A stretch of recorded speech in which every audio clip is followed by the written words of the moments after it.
수요일 생방송 오늘 아침 신동진입니다. 안녕하세요. 이재은입니다. 네, 어제 오후 4시쯤 대전의 한 공장에서 폭발 사고로 인한 화재가 발생했습니다. 네. 이 사고로 직원 2명이 숨지고 7명이 크고 작은 부상을 당했는데요. 이 업체는 무기 등을 제조하는 방위 산업체였죠. 그렇습니다. 로켓 추진체에 연료를 충전하다 폭발이 일어났다고 하는데요. 사고로 사망한 2명은 20, 30대 청년이었습니다. 그중에 한 명은 고등학교를 졸업하고 일을 시작한 첫 직장에서 목숨을 잃었다고 전해져서 안타까움을 더하고 있습니다. 네, 경찰은 현재 정확한 사고 경위를 조사하고 있는데요. 네. 사망자와 유가족 여러분들에게 깊은 애도의 뜻을 표하고 부상자 여러분들의 빠른 쾌유를 빕니다. 네. 생방송 오늘 아침 수요일 순서, 첫 순서는 박희경 리포터가 준비하셨죠? 네, 지난 27일이었습니다. 충남 논산에서 한 50대 여성이 검거가 됐는데 이 여성은 경찰의 눈을 피해서 무려 200km가 넘는 거리를 도주했습니다. 도대체 어떻게 된 걸까요? 현장으로 가보시죠. 시장을 기웃거리는 의문의 한 여성. 그런데 부검에서는 한 33번 정도의 이제 칼에 상처가 난 걸로. 무성한 의혹에 휩싸인 화면 속 여성의 정체 취재했습니다. 지난 17일 청주의 한 주택가. 경찰차 승합차도 있고 앰뷸런스도 한 2대 정도 있었어요. 70일 넘으면 할아버지가 칼에 찔렸어요. 청주에서 일어난 끔찍한 사건. 한 70대 노인이 자신의 집에서 숨진 채 발견됐습니다. 도대체 누가 그를 칼로 찔러 살해한 걸까요? 범인 여자라고 그렇게 나와서 안 죽었는데 그렇게 여자가 없어졌단 말이야. 자, 경찰이 유력한 용의자로 지목한 한 여성. 그녀는 다름 아닌 그의 아내였습니다. 도주 끝에 지난 27일 그녀는 검거가 됐는데요. 첫날 증평으로 가서 거기서 밤을 보내고 새벽부터 이제 도주를 시작합니다. 자, 범행 직후 그녀는 바로 그녀의 차를 타고 도주를 시도합니다. 이후 경찰의 눈을 피하기 위해 그녀는 충북 괴산에 차를 버린 뒤 음성을 거쳐 대전까지 무려 200km가 넘는 거리를 버스와 도보로 계속 이동했습니다. 움직인 거죠. 어디론가 움직이고 못 쫓아오게 하려고 이제. 하지만 결국 열흘 만에 덜미를 잡히고 말았는데요. 네, 피해자는 바로 이곳 논산에 있는 한 시장까지 도주를 했습니다. 그리고 이곳에서 돈을 벌기 위해 일자리를 구했다고 합니다. 자, 혹시 이곳 시장에서 그녀를 기억하는 사람은 없을까? 일자리 구한다고 하는 분 못 보였어요? 그런 소리를 듣던 것 같은데? 나못 봤어. 못 보셨어요? 자, 그녀의 흔적을 찾기란 쉬운 일이 아니었습니다. 자, 그렇게 수소문하던 끝에 그냥 지나보다 이렇게 여기 어디 식당에 일할 때 있냐고. 그래 나는 그거랑 구할 수가 있냐. 나는 모르다. 네, 그녀를 기억하는 상인들이 있었습니다. 여기서 이렇게 올라오더라고. 우리 집 여기 와서 우리 집을 여기 식당을 쭉 하고 왔다 갔다 하더라고. 네, 시장 주변을 배회했다는 그녀. 자, 그 같은 모습은 바로 CCTV에 찍혀 있었습니다. 쳐다봐. 확실히 너를 쳐다봐. 아, 기웃기웃거리네요. 내가 쳐다봐. 네, 그러던 중에 주변의 어느 식당에서 일을 하게 됐다는 얘기를 들었는데요. 수소문 끝에 그녀가 일하던 곳을 찾아가 봤습니다. 일할 때는 어떠셨어요? 잘했어요. 일은 잘하셨고. 그래서 여기서 혹시 먹고 자고 일을 하셨어요? 네. 집에 없으시라고 하셔가지고. 혹시 의심스럽거나 수상한 점은 없었을까요? 그쵸, 사람 모르고 뭐서 알겠어요. 그런 분야는 몰랐죠, 우리는. 그저 평범한 주부인 줄 알았다는 사람들. 그렇다면 그녀는 왜 남편을 살해한 걸까요? 사건이 벌어진 날은 말다툼을 하다가는 이제 나가라고 이제 한 거죠. 밖으로 나가라라는데 이제 그때 격분을 했다 그러더라고요, 자기가. 네, 지난 17일 사건 당일 부부는 심하게 말다툼을 했다고 합니다. 뭐 때문에 싸웠을까요? 30만씩 매달 주는데 작다고 20만 더 올려달라고 해서 싸운 겨. 돈 더 올려달라고 나가라. 그러니까 돈 문제로 싸웠다고 얘기를 합니다. 그런데 동네 주민들에게 뜻밖의 얘기도 들었어요. 고객 토론을 했는가 2달만 됐어. 생활정보지 광고를 통해서 이 두 사람이 만났고 3개월 동거 후 재혼을 했다는 겁니다. 그렇게 많지는 않죠. 이런 게 자기 번호를 노출시켜가지고 한다는 것은 쉬운 건 아니잖아요. 그래서 꼭 하는 사람 그렇게 많지는 않는데 가끔가다 있습니다. 네, 재혼한 부부. 하지만 한순간에 피해자와 가해자가 돼버렸습니다. 모르는 사람들끼리 연결해주는 이런 이제 그 방법이 너무 많다 보니까 신원 확인이 안 되는 만남이 사실 굉장히 많아졌고 그래서 범죄에 내몰리는 사람들이 많이 있죠. 네, 새 삶을 다짐하며 나눴던 약속은 결국 3개월 만에 비극으로 끝났습니다. 네, 지난주 목요일에 저희가 이 소식을 전해드렸었는데 네, 용의자로 지목됐던 피해자의 네. 아내가 검거됐습니다. 7시간 넘게 도보로 이동을 하는 등 그 도주국이 굉장히 치밀했던 것 같아요. 네. 네, 일단은 그 경찰의 추적을 피하기 위해서 경찰이 자신을 잡으러 올까 봐 자신은 계속 도보로 걸어 다녔다라고 얘기를 하더라고요. 예. 더욱이 하루 평균 10km 이상을 걸어 다닐 정도였다고 한다면 굉장히 좀 마음의 불안감을 크게 갖고 있었는데 중요한 것은 경찰이 이 여성을 잡기 위해서 여성이 걸었던 10km 이상의 20km, 30km 반경에 있는 CCTV를 전부 다 확인을 한 겁니다. 그 CCTV 확인한 것만 해도 2,000개, 3,000개가 넘는다고 해요. 결국 열흘 만에 그렇게 해서 추적을 했고 여성이 충남 논산에서 검거가 된 거죠. 네. 경찰이 대단한 노력 끝에 이제 범인이 검거가 됐는데요. 네. 근데 재혼한 지 3개월이면 아무리 그 황혼의 그 만남이라고 하더라도 신혼이라고 생각이 드는데 그렇죠. 남편을 아주 잔인하게 해쳤습니다. 어떻게 이런 사건이 벌어질 수 있는지 참 의아합니다. 네. 그러니까 이제 지금 이 사건으로 보면은 결혼하게 된 경위 자체가 뭔가 조건을 전제한 만남으로 보여지고요. 네. 아마 이제 이 피의자로 이제 피의자로 추정되는데요. 이 부인 같은 경우에는 이제 뭔가 노후에 부양을 바라고 이 남편에게 갔는데 그것이 기대에 못 미치고 오히려 자기가 더 가사노동이나 내지는 간병인을 해야 할 상황에 대해서 좀 격분한 게 아닌가 예. 생각이 들고요. 특히 이제 며느리에게 전화해서 아버지를 그만두지 않겠다는 거 보면은 그냥 단순히 우발적이라고 보기에는 너무나 잔인하고 계획적인 면도 좀 있지 않을까 그런 생각이 좀 듭니다. 특히 그 화면에도 잠깐 나왔습니다만 그 생활정보지를 통해서 이제 만났잖아요. 근데 네. 그 생활정보지 내용을 보면 뭐 남 65세 가정적인 여성 오남 불과 한 10글자 내외로 본인을 소개하고 그다음에 핸드폰 번호, 전화번호가 적혀 있단 말이죠. 그렇죠. 근데 그렇게 되다 보면 사실은 이 두 사람이 어떤 뭐 사랑이나 인연을 통해서 만난다기보다는 말씀하신 것처럼 조건을 통해서 만나기가 좀 쉽게 되고 네. 그리고 이제 이 광고 내는 방법도 굉장히 간단하답니다. 그러니까 불과 몇만 원 정도 내고 그냥 주민등록증만 팩스로 보내면 되니까 사실 이 사람이 전에 어떤 일을 했던 사람인지 어떤 전과가 있는지 전혀 알 수가 없는 그런 상황이 될 수 있거든요. 네. 때문에 개인의 신상이 고스란히 노출될 수 있는 이런 방법보다는 좀 뭐 믿을 수 있는 업체를 이용한다든지 아니면 이런 방법을 통해 만났더라도 좀 기간을 두고 인연을 좀 만들어가는 것이 좋지 않을까 생각이 됩니다. 네. 네. 자, 계속해서 오늘 아침 브리핑 두 번째 소식 바로 전해주시죠. 네, 요즘 시장에서 이렇게 좀 반찬 좀 뭐 만들까 이렇게 보려고 그러면 애호박 가격이 그렇게 올랐더라고요. 그래요. 근데 또 상대적으로 옛날에 너무 비싸서 못 사 먹었던 전복은 또 가격이 하락했습니다. 도대체 어떻게 된 걸까요? 알아봤습니다. 대한민국 인기 요리 된장찌개. 된장찌개 지금 재료 다 사는데 10,000원 들었거든요. 아니 된장찌개 한번 끓이는데 10,000원이라고요? 정말 금찌개가 돼버린 된장찌개. 왜 이렇게 된 걸까요? 그래서 요즘 식사 준비할 때마다 마음이 무겁다고 합니다.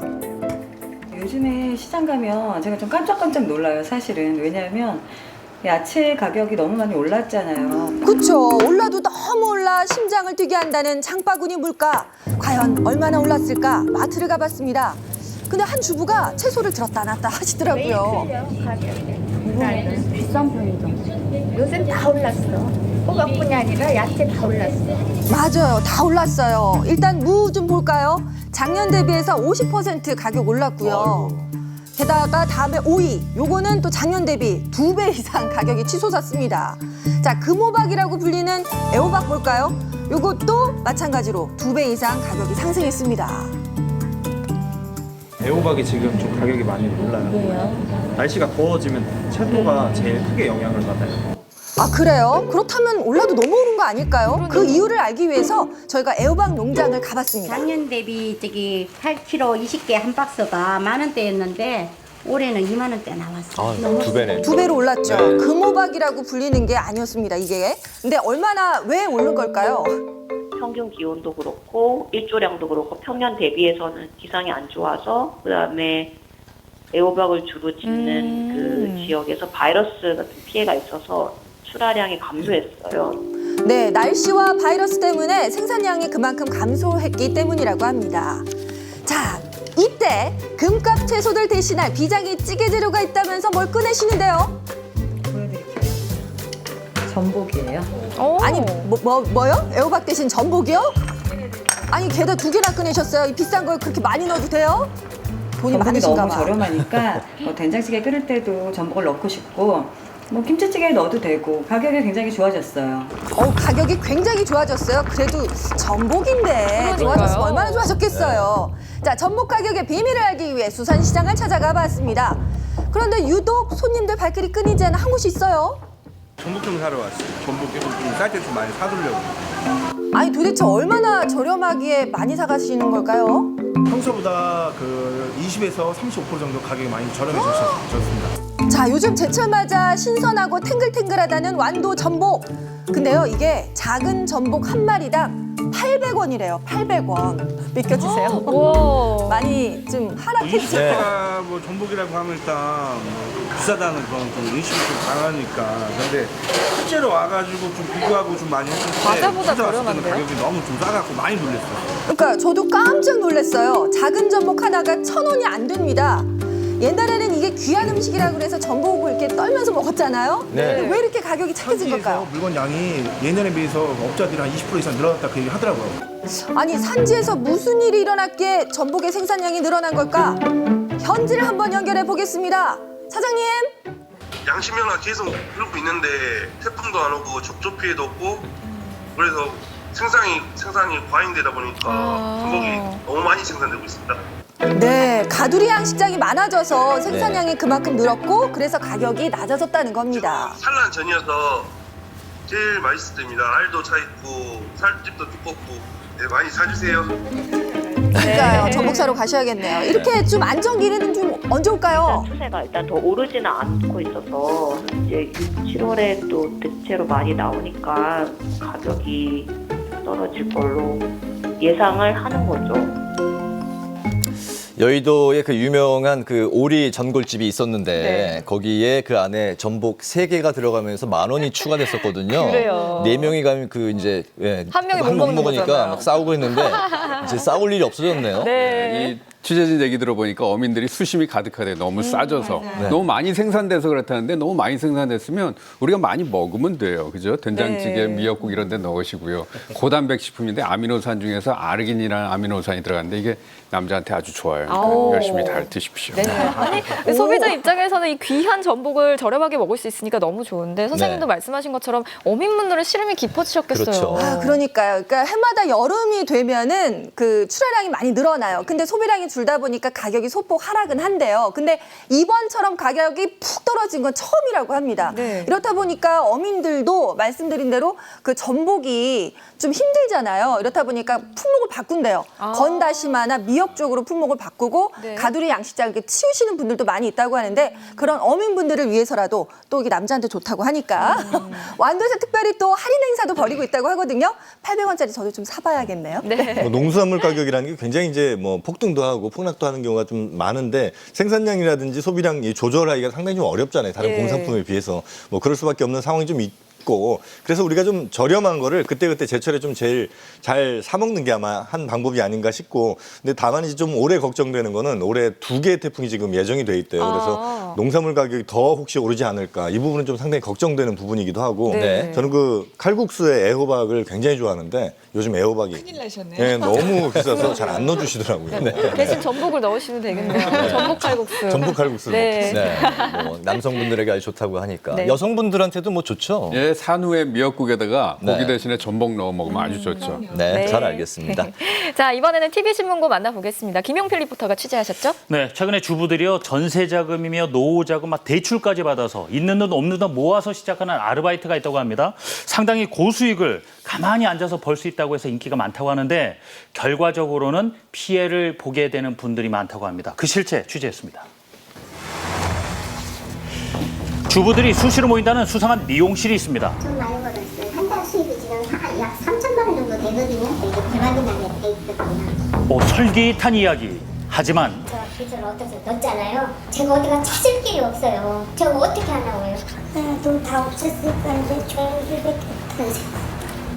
주부들을 유혹하는 수상한 아르바이트. 그 실체를 취재했습니다. 어머니 문제로 제보할 게 있다며 아들이 제작진에게 전화를 걸어왔습니다. 이상한 게 광고 알바라더니 미용실에서 모임을 갔더라고요. 아르바이트라면서 미용실에서 모인다니 뭔가 수상한데요. 이 사실을 확인하기 위해서 제보를 받은 미용실을 찾아가 봤지만 문은 굳게 닫혀 있었습니다. 대체 어떤 일이 벌어지고 있다는 것일까? 주변 사람들의 이야기를 들어봤습니다. 하는 것 같아. 그때그때 그거 하나에 무슨 매일같이 모임하고 앉아서 이제 그룹 뭐 저기 하고 하는 것 같은데. 그 미용실에서 거의 매일같이 모임이 있다는군요. 저녁 때는 항상 와서 그득하던데. 남자분들도 많고 거기 항상 저녁에. 다음 날 해당 미용실에 다시 찾아가 봤습니다. 손님인 척 안으로 들어가 보기로 했는데요. 자, 내부엔 앉아있는 사람들이 여럿 보였습니다. 이들은 미용실 손님일까요? 이 돈을 많이 벌 수 있다는 아르바이트가 있냐며 관심을 보이자 좀 많이 벌었어요. 이게 대박이 나게 돼 있거든요. 1월달인가 내가 계산한 게 3억 5천 정도 벌었는데 한 달 수입이 지금 약 3천만 원 정도 되거든요. 와, 1년 동안 3억 5천만 원을 벌었답니다. 그 방법이 뭘까요? 하루에 10개 봐주는 거예요. 30초짜리 광고 10개 봐주는 거예요. 야, 이거 실화인가요? 광고를 보는 것만으로도 입이 떡 벌어지는 수입을 올린다는 얘기입니다. 네, 무슨 말인지 잘 모르겠네요. 여기서 사실은 여기다가 이제 저거 이제 그 컴퓨터 이렇게 해갖고 많이 했었어요. 갖고 여기가 어떤 때는 자리가 없어서 서 있기도 하고 그랬었어. 여기는 직접 나하고 연관된 바로 이렇게 한 게 답이거든요. 왜냐면 이게 다단계가 아니라 쭉 내려가진 않잖아요. 자, 겉으로야 미용실이었지만 내부에선 이렇게 정보를 공유하는 사랑방처럼 사용되고 있었습니다. 그 매력적인 아르바이트를 하고 있다는 한 주부를 만나봤습니다. 그러니까 이걸 하면 힘들지 않으면서도 광고만 보면 된다고 하더라고요. 그런데 이야기를 들어보니 그냥 시작할 수 있는 일이 아니었습니다. 투자금을 넣어야 한다는군요. 맨 처음에는 한 1,000만 원 넣었었거든요. 돈 좀 대출 받아서 한 6천 정도 들어갔어요. 여윳돈도 아니고 굳이 대출까지 받아서 투자한 이유가 무엇이었을까요? 또 어떤 사람들은 하루에 500 들어온대요. 하루에 1,000만 원도 들어온다고 하더라고요. 그런데 그 소리 들으면 저도 그렇게 하고 싶은 생각이 들더라고요. 투자한 만큼 더 벌 수 있다는 말에 혹했다는 건데요. 그렇다면 이 주부가 아르바이트랍시고 돈을 넣은 곳은 어디일까요? 이 주부와 함께 찾아가 봤습니다.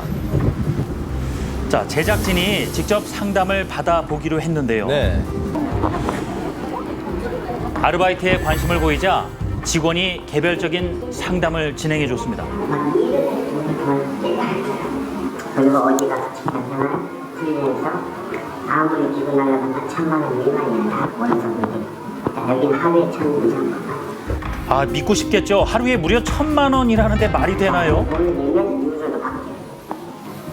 유저 바뀌는 해서 스위치 같은 이렇게 10개를 전화하시니까 그럼 하루에 2,000원 여름이면 6만 원. 선생님이랑 매달 나오시니 기본적으로 한 300만 원은 기본으로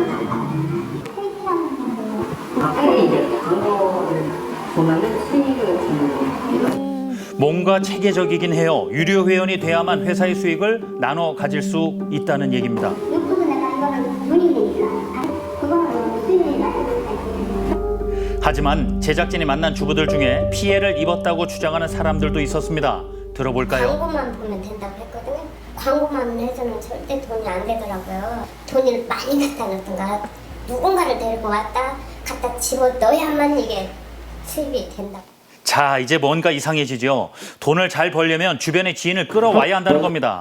이 해당 업체 이야기와 비교를 해보겠습니다. 내년에 받고 있는 자산은 100원 수야. 내가 사람한테 한 추천 많이 하면 여기부터 많은 친구만 역시나 더 많은 수익을 위해서 지인들을 추천해야 한다고 제안합니다. 회사 없어지고 이런 건 아니겠죠? 회사 엄청나게 커. 불안한 듯 물었더니 와, 이 게다가 믿을 만한 외국계 기업이라는 말로 안심을 시킵니다. 하지만 피해를 봤다는 주부의 말은 다릅니다. 본사라고 이렇게 알려준 거를 끝까지 찾아 들어가 보면 그냥 가정집으로 나오거든요. 간판은 컴퓨터로 붙인 거예요. 자, 뭔가 미심쩍은 부분이 많은데요. 그럼에도 강은정 주부가 이렇다 할 대응을 하지 못하고 있는 이유는 무엇일까요? 내가 이거는 분명히 찾겠구나 하는 생각 때문에 솔직히 나는 이전에 고발도 하고 싶었거든요. 내가 너무 돈이 있잖아요. 그렇기 때문에 내 돈을 찾아야 되기 때문에 고발도 못했어요. 자, 그럼 지금부터 무엇이 문제인지 자세히 정리해 보겠습니다. 여러 포털 사이트에 재택 아르바이트라고 검색하면 수없이 많은 홍보 글들을 찾아볼 수 있는데요. 네. 일반적인 아르바이트 외에 고수익을 보장하다는 아르바이트 그 실체를 보면 수법은 조금씩 다르지만 새로운 투자자에게 받은 투자금을 앞서 투자한 사람들에게 주는 형태의 유사 수신 업체들이 주를 이루고 있습니다. 최근 이 같은 주변 사람들로부터 이 권유를 받는 주부가 늘고 있답니다. 애들은 미안하고 애들 미안한데 말도 못했어요. 저 솔직히 네, 어머니의 일로 고소를 진행했다는 아들 강현구 씨인데요. 이 법정 공방을 벌이며 지금도 힘든 시간을 보내고 있답니다. 590 정도. 많이 들어갔네요. 네, 어머니의 노후 자금이었던 5천여만 원. 아유, 저런. 투자를 또 1,040만 원을 했고요. 그리고 그 사람들이 페이아웃을 해줬다고 하면서 준 돈이 100만 원, 200만 원입니다. 근데 그 사람들 이름으로 돼 있습니다. 어머니가 받은 명목상 수익금이 모두 다른 개인의 계좌에서 입금된 것을 확인하고 의심을 하기 시작했다는데요. 이러면 원금도 못 찾거든요. 제가 다 계산해봤는데 원금도 못 찾고 돌려 까지는 거거든요, 사실. 그러면서 한 달에 1,000만 원 벌게 해주겠다. 결국 해당 업체 대표는 870억 원대 사기 혐의로 구속이 됐습니다. 하지만 강현구 씨가 답답한 건 또 따로 있다고 합니다. 대체 무엇일까요? 사기를 당했다고 생각을 못 하시나 봐요. 그냥 조용히 있어봐. 피해자들을 좀 모아보려고 했거든요. 잠재적인 피해자가 될 거라는 걸 생각하지 못하는 사람들이 훨씬 많다는 겁니다. 원금 및 고수익을 보장하면서 불특정 다수인으로부터 자금을 모집하는 행위는 유사수신으로 보고 있습니다. 한번 투자를 하고 나면은 원금을 회복하기가 굉장히 어렵습니다. 우후죽순 등장하는 불법 유사수신 업체. 비현실적인 수익에 현혹되지 말고 꼭 의심을 해보셔야겠습니다. 네. 동네 미용실을 통하거나 지인들을 통해서 이 아르바이트를 시작한다고 하는데 이 주부나 여성 노인들을 대상으로 한 사기 범죄 형태가 아주 다양하네요. 예, 네. 그렇습니다. 네, 이 주부들이 말이죠. 사실 경력 단절도 있고 취업하기가 만만치 않잖아요. 네. 돈은 누구나 벌고 싶죠. 네, 이렇게 큰 금액을 벌 수 있게 해줄 때 되니까 막 다 대출까지 받아서 투자를 한 것인데요. 결국은 뭔가 잘못된 것 같아서 빠져나오고 싶어도 혹시나 내 투자금 받지를 못할까 봐 네. 고소고발도 못하고 그냥 속만 앓고 있는 것이죠. 예. 근데 문제는 이제 주부들이 본인들이 피해자가 될 수도 있다는 거를 모른다는 건데 그렇죠. 이게 정확하게 유사 수신 업체가 어떤 건지 좀 설명을 해주세요. 네, 일단은 오늘 정말 이 방송이 저는 많은 분들한테 좀 이렇게 네. 공유가 됐으면 좋겠다는 생각이고요. 유사수신업체는 말 그대로 돈을 받아서 이자를 돌려주는 것은 국가에서 인간에 대한 허가를 받는 업체만이 할 수 있는 건데 그렇지 않은 사람들이 다른 편법을 써서 이걸 하고 있는 걸 유사수신업체라고 하는데요. 그렇기 때문에 이들로부터 피해를 받으면 무슨 예금자 보호나 이렇게 보호를 받을 수가 없고 예. 대부분의 이런 업체들 같은 경우에는 본인들의 자산이 없어요. 그러니까 피해가 발생을 해도 이들로부터 손해배상을 받을 수가 없다는 거죠. 기본적으로 우리가 생각을 해야 될 것이 연 3% 이상 수익을 주는 것은 현재 지금 이런 저성장 세대에서 거의 불가능한 거거든요. 네. 그것이 왜 나만 가능한가? 도대체 아무런 생산이 없는데 어디서 이익이 나는 것인가? 그럼 결국에는 내 옆에 피해자로부터 그 돈을 받아서 내가 이익을 챙기는 구조라는 것을 우리가 생각할 수 있어야 되기 때문에 우리의 이기심, 유혹 이런 것들을 떨치는 것도 상당히 중요하고 피해자가 되는 목표가 그 마음을 갖고 있는 사람이거든요. 네. 그래서 이런 범죄의 목표가 되지 않도록 우리가 좀 생각을 해봐야 할 문제인 것 같습니다. 예. 네. 세상에 불로소득은 없죠. 물론 뭐 로또 같은 것도 있습니다만은 노력을 안 하고 일확천금을 벌 수 있다는 말은 거의 사기라고 보면 될 것 예. 같습니다. 이 유사수신 행위 법의 보호를 받지 못한다면 이 대책 마련이 필요할 것 같은데요. 사실은 첫 번째는 죄송합니다. 하지 않는 것이 가장 중요하고요. 네. 두 번째는 어쩔 수 없이 하게 된다 하더라도 정말 그 업체가 맞는 것인지 약간 뭐 지도상으로도 해외에 있다고 하는데 그게 사실인지 그리고 내가 뭔가 약속을 받았을 때 반드시 서면으로 그것에 대해서 증거를 가지고 있어야 된다는 거 중요하고요. 사인을 제대로 받으시는 내용이 중요합니다. 네, 뭐 이 사기친 사람들 혹은 뭐 남의 돈을 쉽게 가로치려는 사람들이 정말 나쁜 사람들인 건 맞는데 말씀하신 것처럼 뭐 예를 들어 5천만 원을 넣었는데 1년에 뭐 3억 5천을 벌 수 있다면 네. 아니 예를 들어 100억대 자산가가 그 돈 넣으면 얼마를 버는 건데요. 그러니까요. 근데 요즘 뭐 펀드 같은 거 해봐야 1년에 10%만 수익 나도 괜찮다고 하거든요. 예. 그러니까 이런 고수익이라는 건 사실 있을 수가 없다는 거 좀 다시 한번 기억을 해주셔야 될 것 같고 특히나 그 유사 수신업체 이제 판단이 좀 잘 서지 않으실 때는요. 1332번이 있습니다. 네. 이게 이제 금융감독원 서민금융 담당 전화번호인데 1332로 전화하셔서 한번 확인해 보시는 것 그리고 홈페이지에 들어가셔서 이게 등록된 업체인지 아닌지 한 번 정도 확인을 해보시는 것 그리고 지나치게 높은 이자 뭐 지나치게 높은 수익을 보장을 한다면 한 번쯤은 정말 의심을 해보시는 예. 것 주변 사람들에게 물어보시는 것도 꼭 필요한 방법인 것 같습니다. 네. 주부들의 약한 마음을 이용하는 이 사기 범죄 점점 진화하는 것 같은데요. 다양해지고 당국의 철저한 단속이 필요할 것 같습니다. 네. 다음 순서는 고은주 리포터가 준비하셨죠. 예, 5월인데도 이상 기온으로 벌써부터 더워요, 그렇죠? 네. 근데 올해는 열대야도 기승을 부릴 거라고 하는데 벌써부터 걱정되시죠? 그런데 이렇게 덥고 습한 여름철에 이불만 잘 선택을 해도 시원하게 보낼 수 있다고 하거든요. 그래서 준비했습니다. 시원한 여름 이불 고르는 법 함께 하시죠. 날씨는 점점 더워지는데 막상 안 덥자니 허전한 여름철 이불. 덥기만 해도 피부 온도가 2도나 떨어지는 이불과 그리고 내 몸에 딱 맞는 시원한 여름 이불 고르는 법 공개합니다. 자, 본격적인 여름을 앞둔 주부들 이맘때쯤 꼭 해야 하는 게 있죠. 바로 여름 이불 재정비예요. 자, 이혜윤 주부도 요즘 고민이 많다는데요. 요새가 이불 하기가 좀 되게 애매한 것 같아요. 일교차가 심해가지고. 하루 일과를 마치고 잠자리에 든 혜윤 씨.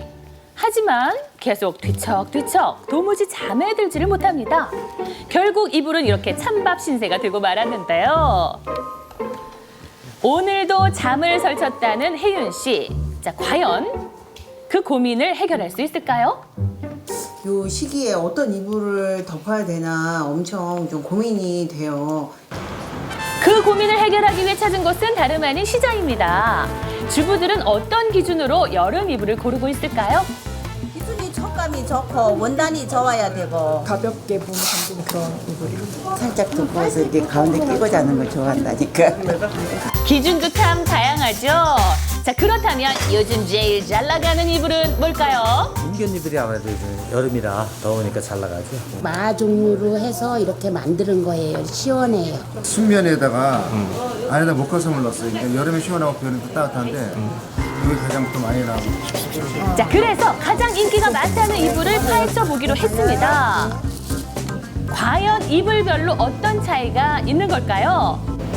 자, 먼저 각 섬유의 모양을 좀 더 자세히 관찰하기 위해서 시험 전문 기관을 찾았는데요. 안녕하세요. 네, 안녕하세요. 각각의 이불에서 잘라낸 섬유 샘플은 그대로 보는 것이 아니라 이렇게 검사 진행에 필요한 조건에 맞게 감동을 선사하고 있는 가정의 달 특집입니다. 연숙 씨는 미운 3살 세 번째 이야기 준비하셨죠? 네, 어제 가슴 통증이 있던 남편의 검사 결과 중풍이 올 수 있다 이런 무서운 말을 들었습니다. 더 막막해진 상황인데요. 남편이 큰 결심을 하게 됩니다. 보시죠.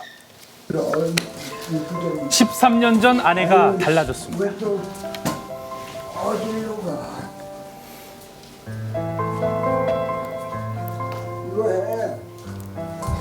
하지만 고집도 심술도 많아진 연숙 씨. 포기 안 하잖아. 싫어. 왜 싫어? 난 좋은데. 난 좋은데 왜 싫어? 이뻐. 이거 다 없지도 지금. 중증 치매 환자인 연숙 씨를 돌보는 건 하루하루가 전쟁과도 같습니다. 하지만 그녀를 포기할 순 없었던 남편 이규홍 씨. 좋아? 남편이 없으면 아무것도 할 수 없는 연숙 씨죠. 저 송황 사람도 다리를 주물러 주면 시원해지. 한편 치료를 꾸준히 안 하시면 오히려 2, 3년 정도 뒤에는 우리 아버님이 어머니보다 더 아프실 수가 있어. 잘못하면 혈전 덩어리가 생겨서 풍이 크게 온다니까. 건강이 무너져 가고 있는 남편. 이연숙 저거하고 나도 아파서 풍이 오고 그러면 어떡하지? 아내를 돌보는 일을 이제 포기해야만 하는 걸까요? 100년 해로를 약속한 부부. 남편은 그 약속을 지킬 수 있을까요? 이른 아침부터 부부의 집이 시끌벅적해졌습니다. 한 달 만에 반가운 손님들이 찾아왔는데요. 안녕하세요. 어서 들어와. 예. 안녕하세요, 아버지.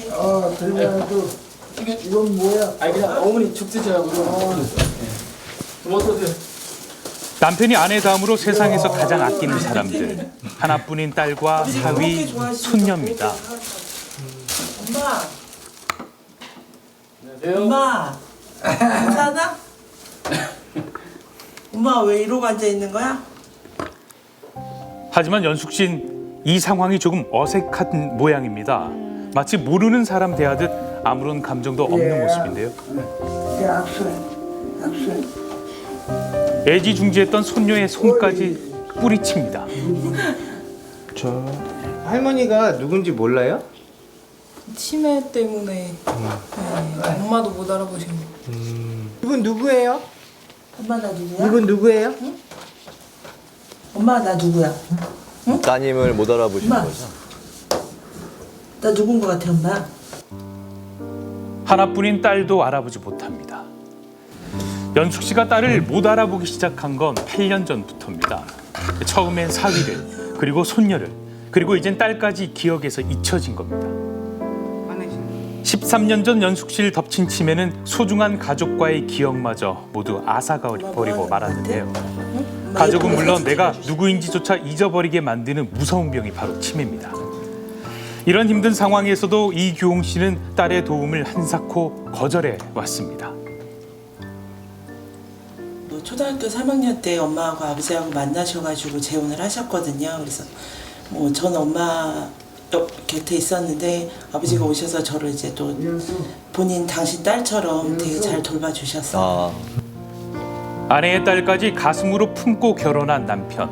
평생 가족을 위해 살아왔습니다. 그리고 벌써 13년째 연숙 씨를 돌보고 있는 건데요. 한없이 고마운 아버지. 하지만 딸은 이제 아버지를 말리고 싶습니다. 근데 저희가 걱정하는 건 아버지도 지금 막 대상포진 걸리고 이번에 병원에도 부정맥이라고 하는데 그래서 아버지가 힘들어하시니까 점점 더 이제. 근데 저기 힘드시니까. 많이 하셨으니까는 이제 뭐 요양원에 있고 식사 때만 아빠가 잠깐 왔다 갔다 하시면 안 돼. 그럴 수가 없어. 집에서야 안 먹는다라면 놔뒀다가 1시간 후하고 2시간 후하고 또 줄 수도 있는데 그냥 한번 끝하면 그걸로 끝나는 거예요. 사실 가족들이 무엇을 걱정하는지 모르는 건 아닙니다. 최근 들어 체력적인 한계에 부딪히다 보니 남편의 마음도 복잡해진 건 사실인데요. 그래도 지금은 연숙 씨가 먼저입니다. 다음 날 남편이 찾아온 곳은 집 근처의 한 요양원입니다. 아내를 요양원에 보낸다는 건 꿈에도 생각해 본 적 없던 일이지만 이대로 계속 버틸 수 있을지 고민입니다. 사람들이 요양원에 보내려고 해서 그 요양원에 어떤가 한번 와봤다. 치매가 말기가 될수록 가족의 힘만으론 환자를 돌보는 게 어려운 현실. 주변 이야기를 들어보면 요즘 요양원은 시설도 환경도 좋아졌다고 하는데요. 하지만 입구를 서성이며 차마 들어가지 못하는 남편. 마음이 영 내키지 않습니다. 아내를 요양원에 보낸다는 것은 내 손으로 아내를 포기하는 것 같기 때문입니다. 나는 마음은 안 보내고 싶은데 내 몸이 많이 안 들어. 지금 요즘 아주 이러지도 못하고 저러지도 못하고 아주 착잡해 죽겠어. 남편의 고민이 이렇게 깊어진 이유 또한 오직 연숙 씨 때문입니다. 알았어요. 안 할게요. 평생 실차소리 한 번 할 줄 모르고 남편을 맞춰주던 아내였는데 지금은 고집과 심술이 많아졌습니다.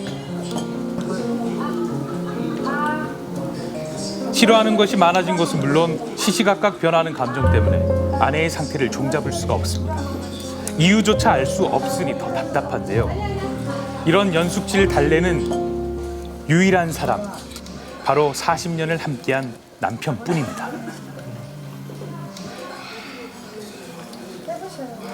남편이 도착하자 한사코 거부하던 간식도 곧잘 받아 먹습니다. 바로 드시네요. 눈에 띄게 안정적인 모습이죠. 네. 표정도 달라지고요. 이렇게 남편만 찾는 아내를 요양원에 홀로 남겨둘 수 없다는 남편. 결국 다시 한번 마음을 다잡습니다. 혹시 가족분들이나 뭐 그러니까 생각은 해보셨어요? 어르신을 다른 곳에서 이렇게 좀 요양. 저하는 사 없어. 내가 이제 어떻게 죽었을 때는 요양보호소에 보낼까 그러다가도 요양보호소에 보내면은 요양원에 보내면은 한 두세 달 안에 죽는다고. 첫째 먹질 않아가지고. 네, 그래서 지금 어르신이 이현숙 어르신 돌보시는 것도 중요하지만 어르신을 잘 챙기셔야 돼요. 많이 힘드시죠? 왜 포기하고 싶었던 날이 없었을까요? 때론 미운 마음이 들 때도 있었다고 합니다. 하지만 기쁠 때나 슬플 때나 검은 머리 팥불이 될 때까지 함께하기로 약속한 이상 남편은 끝까지 지키고 싶습니다. 며칠 뒤 남편을 다시 만난 곳은 서울의 한 자동차 학원입니다. 10년 만에 운전대를 잡아본다는데요. 기반을 기준으로 했을 때 약간. 근데 10년 동안 왜 운전을 안 하셨어요? 지금은 내가 환자를 돌보고 있어요. 그렇기 때문에 내가 꼼짝을 못해요. 오래간만에 우리 사람 바람도 쐬줄 겸해서 여행 한번 갈까 해서. 이규홍 씨는 무려 50년간 승합차 운전을 했던 베테랑 기사였습니다. 그때만 해도 아내와 전국을 안 다녀본 곳이 없었다는데요. 그 시절을 떠올리며 준비한 특별한 선물, 바로 아내와의 여행. 나오시는 것 같아요. 근데 보시는 것만 이제 잘 보시고요. 다니시면 무난할 것 같습니다. 앞으로 조심히 운전하시고요. 안전운전하시고요. 아내를 위해 큰 결심을 한 거죠. 여행 가시는 거 기대되세요? 그 한번 해변가 한번 달리고 싶죠. 아내는 꿈에도 생각 못하고 있을 남편의 깜짝 여행 계획. 과연 아내가 듣는다면 어떤 반응을 보일까요? 여수 재밌죠? 나 오늘 저기 가서 자동차 운전하고 왔어. 내일 당신 오고 저기 놀러 가려고. 여행 가려고. 좋아? 어? 좋아?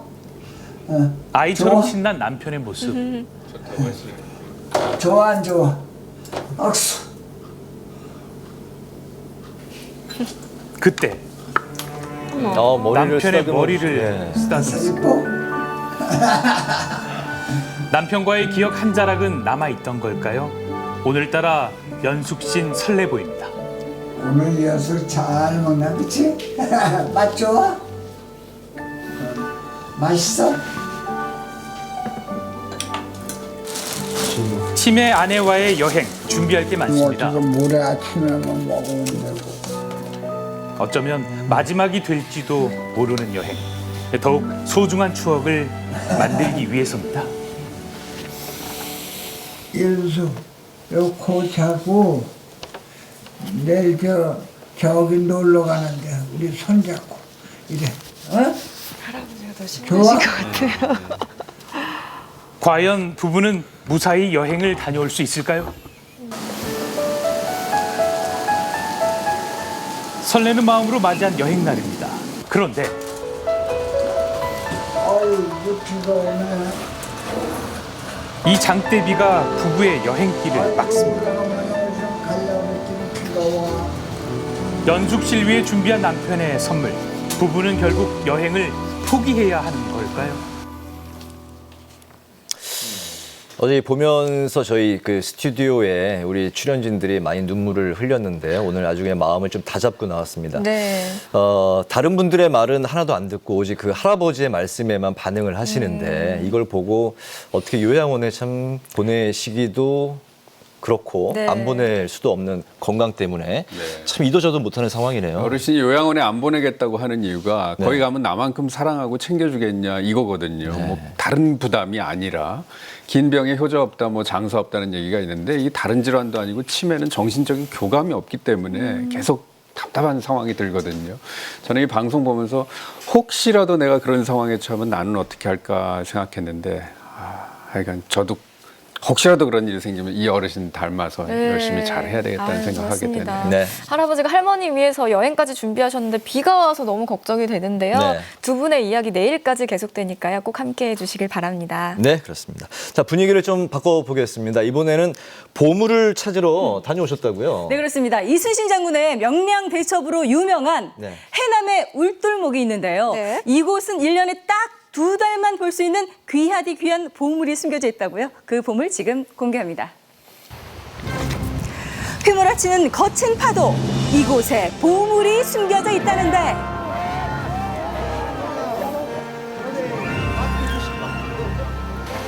사람들의 시선 한 몸에 받으며 뜰채로 뭔가를 잡고 또 잡아 올리는 남자. 그가 바닷속에서 건져낸 보물의 정체는 뭘까요?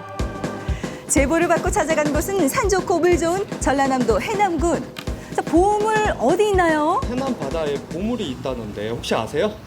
아, 이쪽으로 가보세요. 아, 거기요, 보물이요. 예, 저 바로 저 여기 가면 바로 있습니다. 주민들이 알려준 곳으로 향했는데요. 자, 보물은커녕 파도만 휘몰아치는 거친 바다. 여기에 정말 보물이 있을까? 자, 그때 수상한 남자를 발견했습니다. 여기는 왜 오신 거예요? 보물 찾으러 왔죠. 범의 보물. 바다 보물에 일가견이 있다는 박양호 씨. 자, 바로 이 만반의 준비를 하는데요. 이 도구들은 뭐예요? 이거? 네, 보물을 잡는 연장이에요, 연장. 이게 내 진짜 소중한 내 연장이에요, 연장. 자, 그를 따라 바다로 향했는데 하염없이 뭐 바다만 바라봅니다. 자, 그런데 그때 뜰채를 휘두르는데 한 번 휘두를 때마다 모습을 드러내는 이 생선. 오, 일타쌍피예요. 네. 자, 물고기 정체가 뭘까 자세히 살펴봤더니 바로 바다의 보물 숭어였습니다. 숭어. 이 숭어는 회기성 어종으로 민첩하고 또 성격이 급한 생선으로 유명한데요. 뜰채를 넣는 족족 숭어를 건져 올리는 박양호 씨.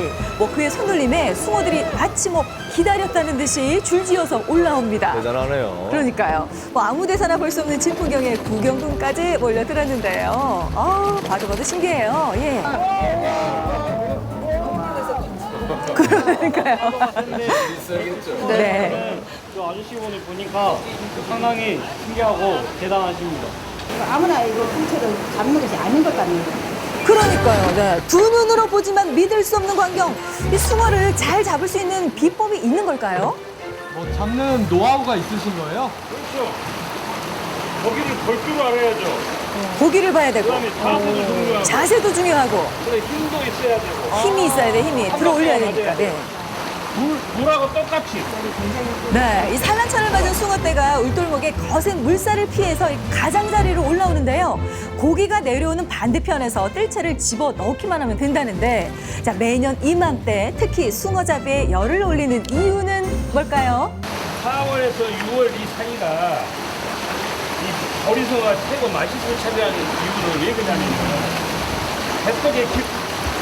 그런데 인터뷰 중에도 이 숭어를 놓칠 수가 없어요. 예. 보시네요, 진짜. 예, 왜 그러냐면은 했는데 숭어가. 매 눈이신데 매. 네, 그러니까요. 이거할 때쯤 이때가 네. 단단하고 뱃속에 기름이 하얗게 차니까 고소하다는 거예요. 그래서 맛있어요. 네. 이렇게 찾는 사람이 많아 2달간 반짝 특수, 매출도 특수라고 합니다. 매출 정도가 얼마나 되세요? 다른 달보다는 많이 더 올라가죠. 당연히. 숭어 철에는 이 철에는 매출이 평상시보다는 한 2배 정도 올라간 거 봐요. 네, 이맘때 효자노를 톡톡히 하는 숭어. 그 맛 좀 볼까요? 숭어철이면 인산인해를 이루는 식당. 잡아온 물고기는 아내에게 바로 전해지는데요. 아내 손을 거쳐 변신을 하는 숭어들. 두박하게 툭툭 썰어넣는 숭어회와 또 노릇노릇하게 구워지는 숭어 전까지. 보기만 해도 군침 도는 음식들. 자, 드디어 손님 상까지 배달 완료.